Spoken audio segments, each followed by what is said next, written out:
Yon! What's up, Go fam? So, shout out nga pala kay Sir Samuel, Sir William, at saka syempre kay Sir Glenn. Salamat dito sa seed na binigay nyo sa akin. So, dumating na yung ating seed na itatanim. Okay, so magkano bang palay ngayon? Palay ngayon parang nasa 28, which is abnormal, pero maganda. Gusto ko ang pagka-abnormal niya. Okay, mais nasa 19, parang ganon. Okay. Pero ito guys, okay. Sabi nila ang range nito is parang mga nasa 40 to 60 pesos. Yung ganitong itsura. Grabe no, times 3.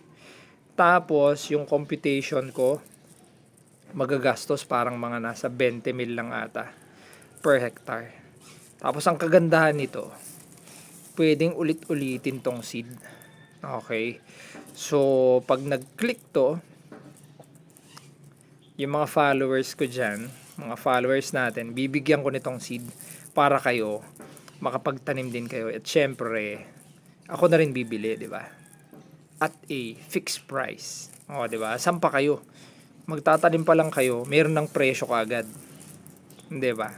Alupet. Okay. So, ito na yung ating tinesting. Matagal pala siyang tumubo talaga. Pero, yun na siya, oh. Hello there. Okay. So, ako'y excited na. This week siguro, magtatanim na tayo nito. At papakita ko sa inyo lahat.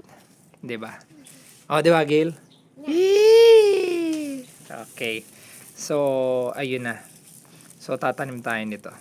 Okay. Siya pala, yung mga nagtatanong, ang ating itatanim ay adlay. Search nyo sa Shopee or sa Lazada. Tingnan nyo kung magkano yung process nito. Apakamahal. Okay. So, dapat mag-ano na tayo. Mag-switch tayo sa mga high value crop. Para masaya. Alright. So, yun lang, Go fam. Sobrang short update lang.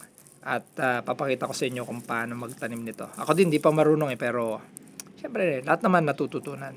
As long as willing ka. Di ba? Willing ka, Gail?